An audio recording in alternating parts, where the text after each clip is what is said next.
So the final section on the Middle Ages focuses on the end of the Middle Ages and how things kind of transition from this time period into our next time period, which is the Renaissance and the Reformation. So we're going to start out by looking at one of the big kind of epic events of this time period, which was the Black Death, and how that ravaged Europe, the Middle East, and Asia during this time period. So let's start by talking about what that was in itself. So for the first EQ, first bullet, we want to say the Black Death was the nickname. The Black Death was the nickname for the bubonic plague. And the spelling for that is up on the screen for you. Nickname for the bubonic plague that spread throughout Europe. That spread throughout Europe.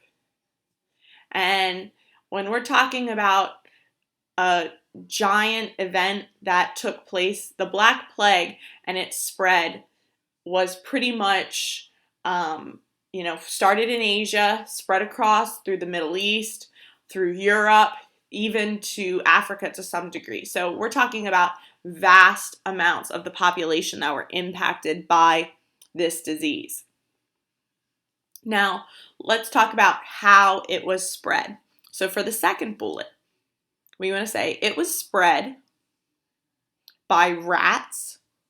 It was spread by rats infested with fleas. Infested with fleas carrying a deadly bacteria. It was spread by rats infested with fleas carrying a deadly bacteria. So if we look at the little diagram that we have up there of how it was transmitted. So we have these rats that are the ones that are carrying the plague.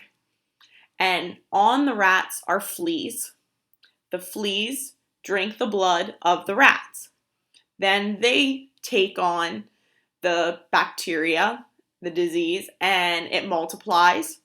And then they jump on humans and bite the humans. And as a result, the human then is in turn infected. So basically, it was carried through, two organisms before it even got to humans. And many believe that it originated out towards the Black Sea, which is more out in the Middle Eastern region, and was more or less spread by all the trade routes that went through Europe, the Middle East, Asia, and basically just spread from there. And so if you're looking at the map there at the bottom, you can see how the different dates show kind of the time period in which it was spread to those regions. So, just carried through Europe, the Middle East, Asia. So for the third bullet, we want to say it was believed. It was believed. It originated.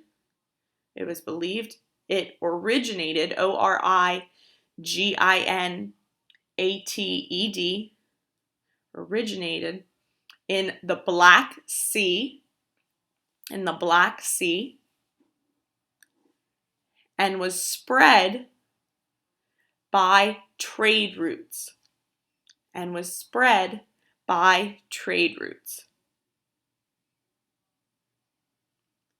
So that's why they think it moved so quickly. So let's talk about some of the symptoms of the bubonic plague. So sorry, pictures are a little graphic, but this plague was pretty graphic too. So for the next bullet, we want to say symptoms included, so it kind of went in this order. Symptoms included a flu-like sickness, so you would have a fever, headache, become, very kind of disoriented, then coma, then swellings then swellings called bulbils, which is up on the screen for you, bulbils, which is where we get the name for this disease, the bubonic plague, is from the bulbils, from the swellings that would appear. And if you look at some of the pictures that I have there, those are what are illustrating those bulbils. And they appeared, which became black, and oozed pus and blood. So then what would happen is they would become hard, and basically a lot of times the swellings would begin in kind of your softer tissue areas. So like your armpits, behind your kneecaps, your genital regions, your neck. So, they were growing in those softer tissue areas first, especially, and then would sometimes spread to the other parts of your body. Then the next symptoms, then you would begin to bleed internally. And your organs would shut down.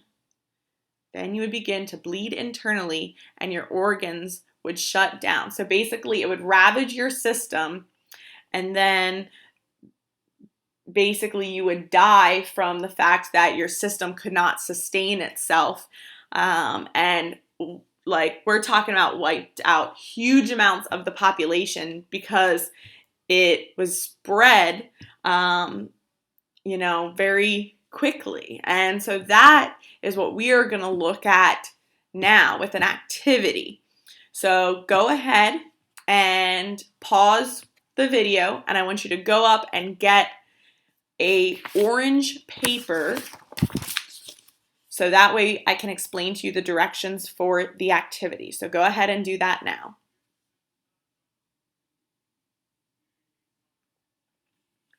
So now that you have your orange paper, first thing, put your name at the top.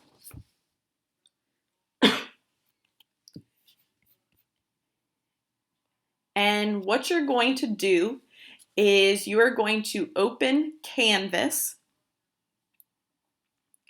And in Canvas, under Module 2, you're going to scroll to the bottom, and you should see a file that's called Black Death Document Set. You're going to open that up, and you can open it in Notability if you want to highlight, or just as the PDF itself, whatever you want to do. And what you're going to do is you're going to examine two different documents. Document A, which is provided from the University of Paris medical report, and Document B, which is from Ibn al-Wardi, okay, which is a historian. So you're going to look at these two different documents, and you're going to start by answering questions 1 through 4, which are looking at sourcing and contextualization. So we worked with sourcing recently, so that should be fresh in your mind, how to go through and source the document. So you'll want to go step by step through that. And then you're going to do the next section, which looks at close reading and corroboration. So you have questions, I know it's kind of a little misprint there, but it says 4-5, and then on the back it says 7-7. Those 4 questions then you're going to respond to relating to the two documents. So you're building those skills. The final part there's 3 final questions. Here's where you start to think a little bit more as if you were going to be, interpreting these documents or using these documents for something else. So you'll want to respond to the final 3 questions in complete sentences. The previous ones, you can just jot down the answer, but you can bullet things. Just make sure that you're providing enough detail. Remember that when we're doing these activities, you really want to dive in deep and deconstruct your responses and these documents to the best of your ability to score the most points. In the middle of your table, you should see a large rubric, which is a broken down version of the rubric that I was showing you the other day that we use when we're assessing your historical thinking skills. And I want you to use that to go through and say, am I doing this? Am I doing that? And you guys should all be shooting for that advanced column and trying to really kind of move your skills that direction. So use that kind of as a guide. Use the questions that are taped at the top of your table to help you understand, what am I looking for with each of those areas. And when you are finished with this orange paper, you'll want to turn it into the inbox, and then you're going to come back and listen to the remaining part of the notes. And you'll want to continue to record the notes and have those ready to go for Monday. If you don't finish them today during the class period, it's your responsibility to finish them this weekend for homework. So I would either follow my YouTube page or write down my YouTube username so that way you have it so you can pull this video up again if you need to do it for homework. So go ahead and complete this activity now.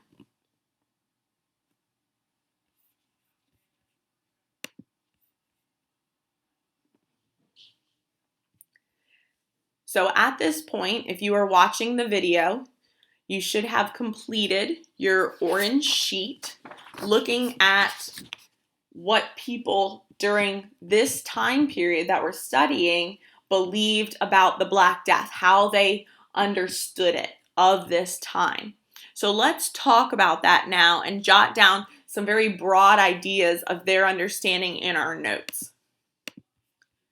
So we're still on EQ1. So for the next bullet, we want to talk about how they believed it was spread. So we want to write people thought it was spread through both contact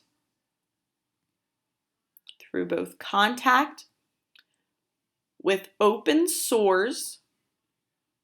Sores is S-O-R-E-S,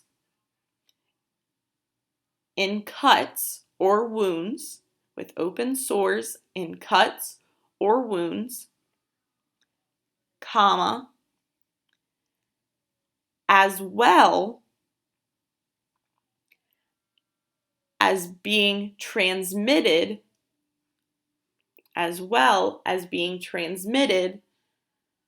through bad smells, in the air. Bad smells in the air. And so if you think back to those documents you were looking at, a lot of them referenced, putting incense or different fragrances in the air because they believed that was a way of banishing these bad smells, these toxins that were basically out there. And if you were part of the wealthier establishment of medieval society, you could hire a doctor, which the doctor would arrive in a outfit like the picture there on the left. And I know it basically looks like a bird, but what it was is they would wear this long mask, and in kind of the beak area, they would put all this incense and crushed flower petals and things like that. And the idea was that it protected the doctor from those toxins and the things that the people were giving off, and therefore they wouldn't get sick. And that supposedly these doctors harnessed a cure that they would be able to prevent that. So I'm going to play you a very famous song that you've probably all heard called Ring Around the Rosie, which many people learn when they are children and think it's just, a fun little children's song. But in reality, this song is actually about the Black Death.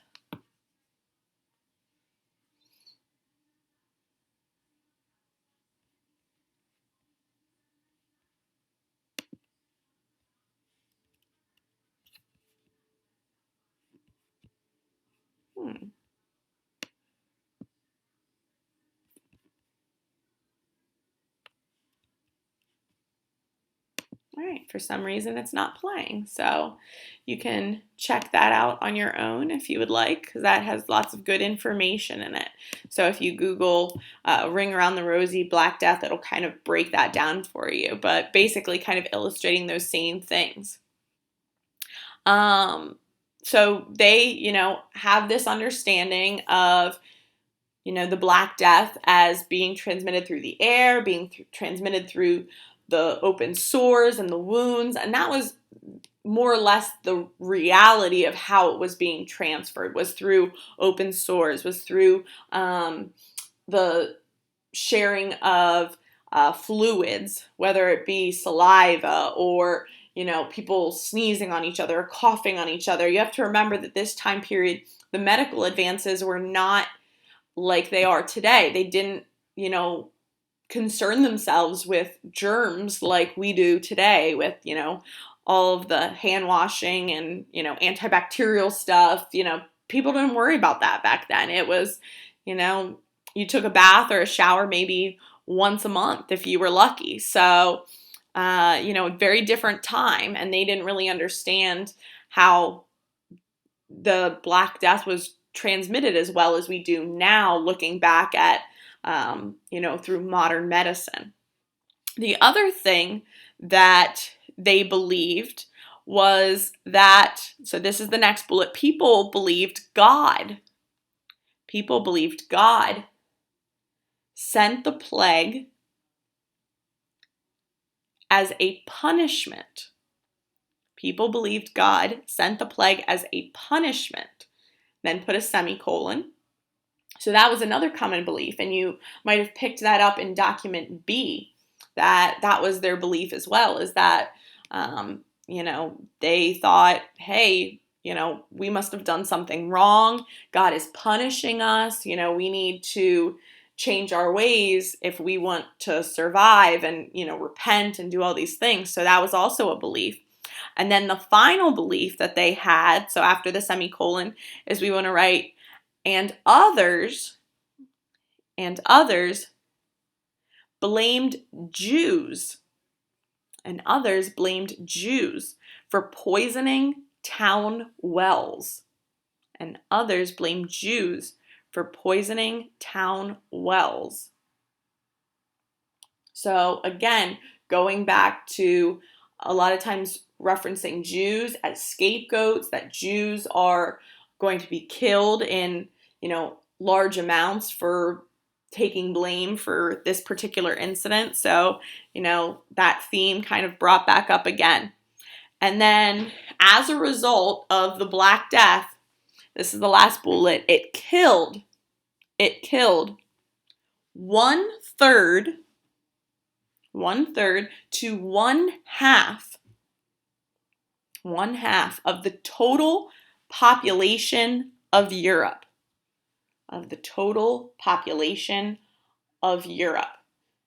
So put that into perspective for yourself. Look around the room and imagine if, in the next month or so, half of the people in our class were just suddenly gone.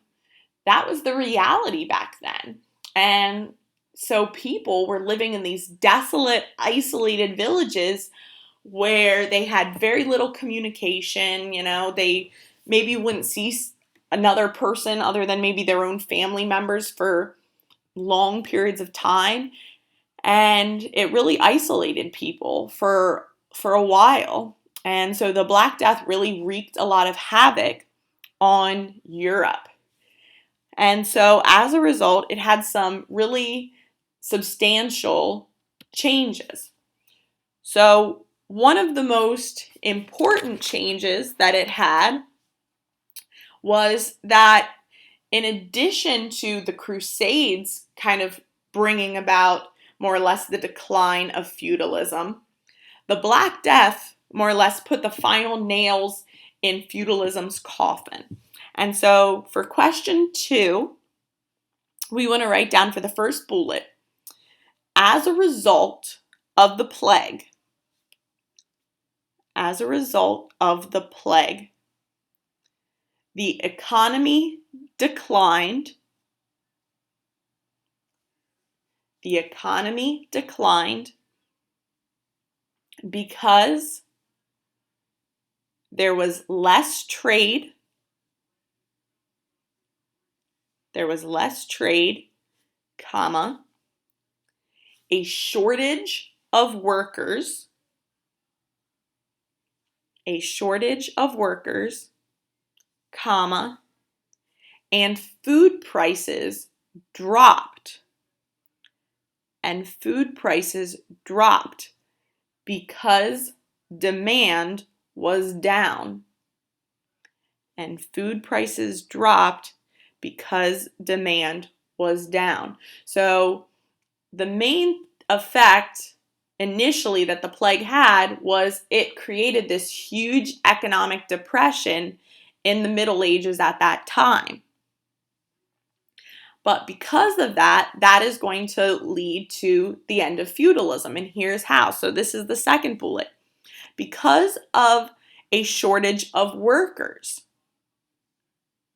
Because of a shortage of workers, peasants received more money for their jobs.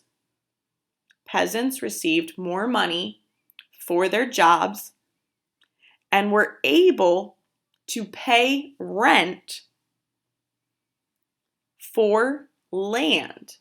And were able to pay rent for land instead of owing service. We're able to pay rent for land instead of owing service, semicolon. This would lead to the end of feudalism. This would lead to the end of feudal system, of feudalism. So basically, because now less workers, those who remained that were in that peasant class were going to be paid more money for the work that they were doing. They were going to get larger amounts of land, larger, stipends to do their job, all of that stuff. And so as a result, now they have more money. They say, you know what? I'm just going to buy this land from you or rent this land from you.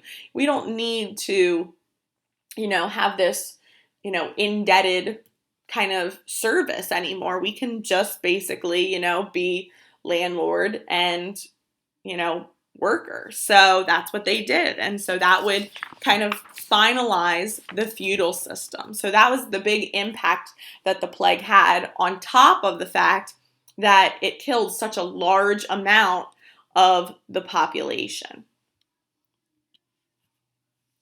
So switching gears, another important event that's going to help us transition from the Middle Ages into the Renaissance is an event called the 100 Years' War. And so here's kind of the background of the 100 Years' War. First thing that you need to know is that England and France really hate each other. They are enemies through a large span of history. And even today, to some degree, they kind of have a, back and forth with each other. And the 100 Years' War was a war that lasted 100 years between these two nation states over the land that was kind of divided between them. So let's talk about that particular land and what it was. So for the first bullet for EQ3, we want to say England owns a territory. England owns a territory called Gascony, which is up on the screen for you, but it's Gascony, and France wants it. And France wants it. So then the second bullet, France tries to seize Gascony, tries to seize Seize, so basically take control of Gascony, and England declares war. And England declares war. So if you're looking at the map that I have there, showing you kind of the progression of the territory in battle and things like that, in the bottom left part, you can see this territory called Gascony, which is in modern-day southern France. And England had that territory for a long time. And France wanted to annex it, bring it in as part of its territory. And that was really the thing that sparked this whole battle. And as you can see, there's, regions that are changing color, going in and out. Anytime it turns gray, that would mean that England had possession of it for a short period of time. Anytime it turns yellow, that would mean France had possession of it.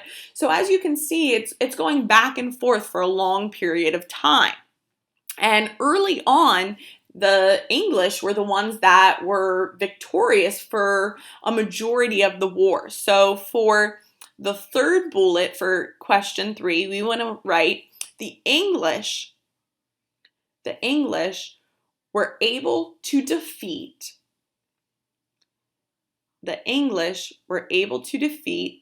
the French. English were able to defeat the French in many of the early battles,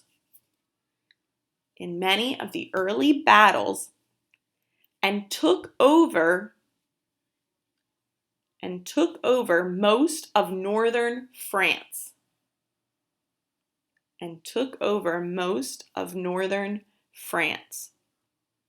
So the British were kind of the ones that were in power and taking over and victorious for a good portion of this war. Now, fast forward to France's savior in this whole war, which is Joan of Arc. So let's talk about who Joan of Arc is. Some of you picked her when you were looking at some of the women of the Middle Ages. So let's dive a little deeper into who she was. So for question 4, the first bullet, France needed help. In the war. And were saved by a deeply religious woman.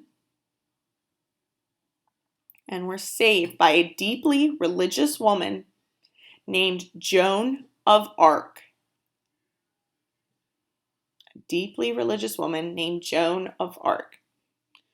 So here's kind of the background of Joan of Arc's story and how she got involved in this war to begin with. So the second bullet, she claimed she experienced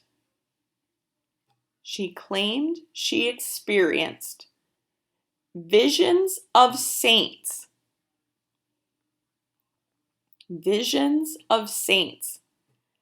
Commanding her to take up arms.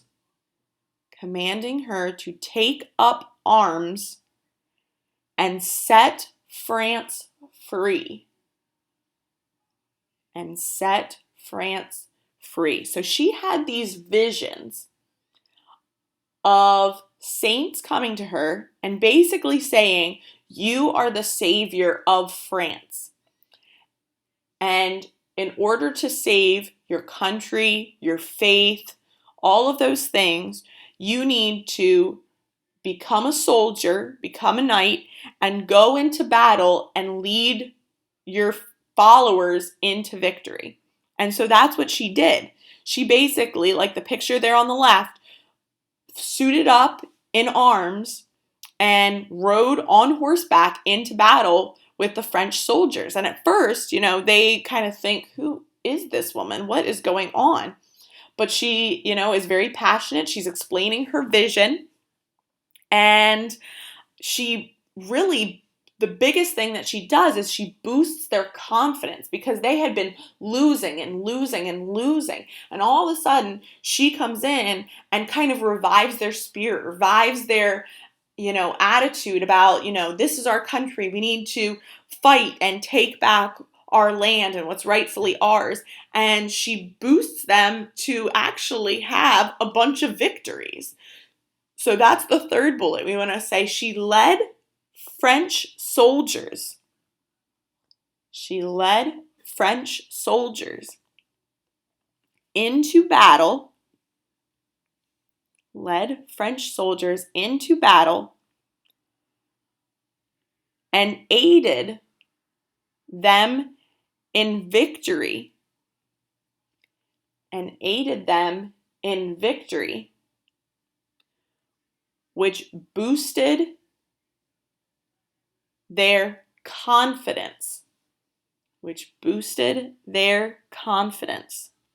So now all of a sudden they have this morale behind them and this spirit.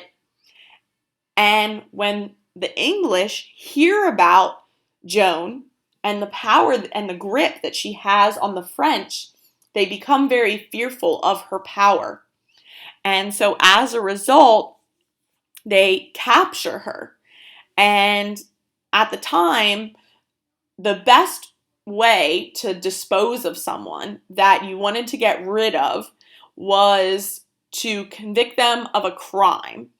And with her basically spouting out all of these things about having visions and stuff like that, they said, well, she must be a witch. And they convicted her of what they called heresy or witchcraft. And as a result, the crime for that was to be burned alive at the stake. And that was what happened to Joan of Arc, is she was basically executed in front of the people for being, a heretic. And if anything, it made her a martyr for both the French and to some degree for Christianity.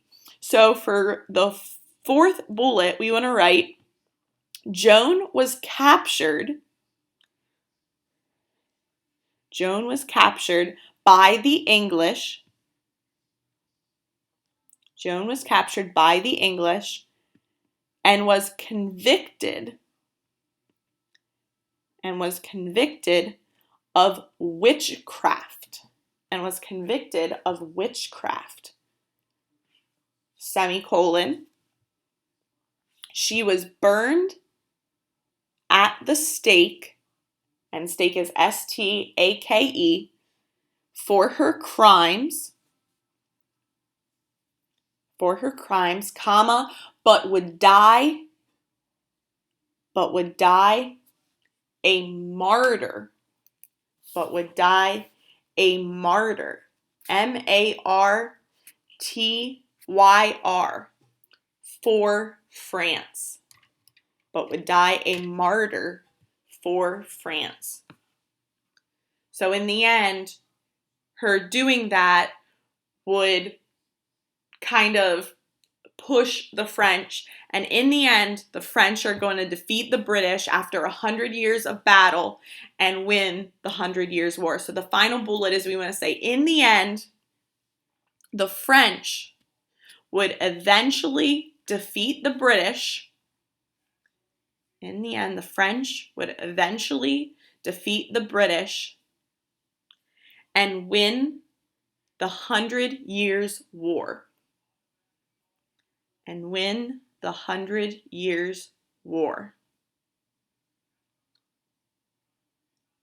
So that takes us to the effects of the 100 Years' War, which is almost equally as important as the war itself, if not even more important, because it helps us transition into where we're going in our future units. So let's first talk about England. So I would make like a heading just saying England, and then we're going to have 2 sub-bullets explaining what happened there. So title that. And then for the first bullet under England, after the 100 Years' War, so we want to write this down, after the 100 Years' War, the noble families of England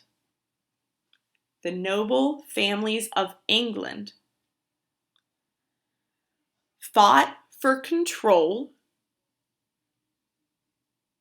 fought for control of the monarchy. Fought for control of the monarchy, Monarchy,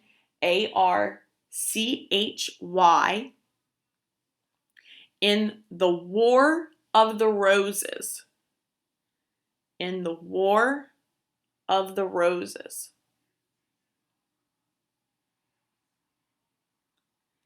Now, you've probably heard people use that phrase before, War of the Roses, and it originates during this time period.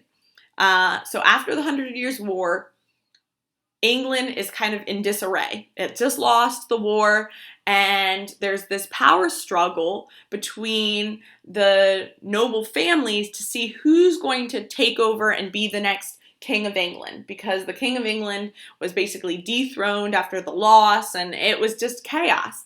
And so they are battling for power in this War of the Roses. And there were two main families that were battling. There was the House of York and the House of Lancaster. And that is why, if you think back to that coat of arms and things that we talk about, if you have ever been to the cities of York or Lancaster here in Pennsylvania, if you go to York, York is known as the White Rose City, and Lancaster is known as the Red Rose City. And they have those, symbols everywhere, and that actually originated during this time because the House of York, part of their coat of arms was a big white rose, and the House of Lancaster, theirs was a big red rose. And so they battled for power, so that's why it's called the War of the Roses. And in the end, the House of Lancaster would be the victor, and the leader of the House of Lancaster was a guy named Henry Tudor. And so he won, and he established what we would refer to in history as the Tudor dynasty. So let's write that down as the second bullet. So we want to say Henry Tudor, Tudor, won and established the Tudor dynasty, Dynasty,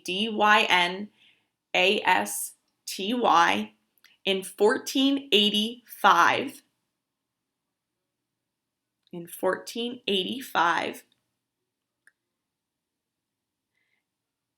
And he quickly reduced taxes, making him very popular with the lower classes.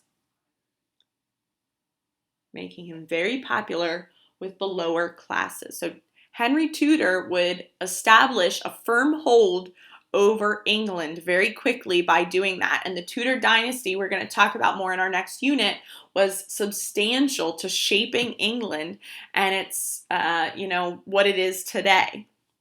Now, on the other side, in France, they are going to come to power under a new king as well. So make a little heading for France. And for the first bullet, we want to say that a sense of nationalism. And we've probably talked about that phrase, if not this year, in past years, this idea that they have this immense pride for their country now, especially after the victory over England. So we have a sense of nationalism, helped establish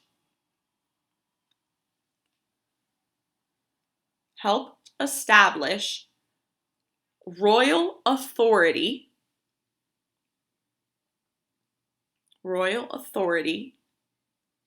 under King Louis the 11th.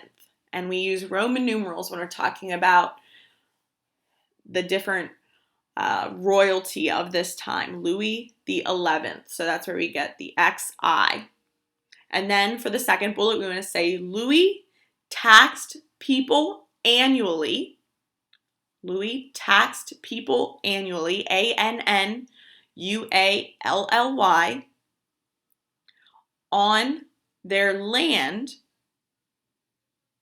and with the new regions of France, since they beat England, they now have all these new territories. France became very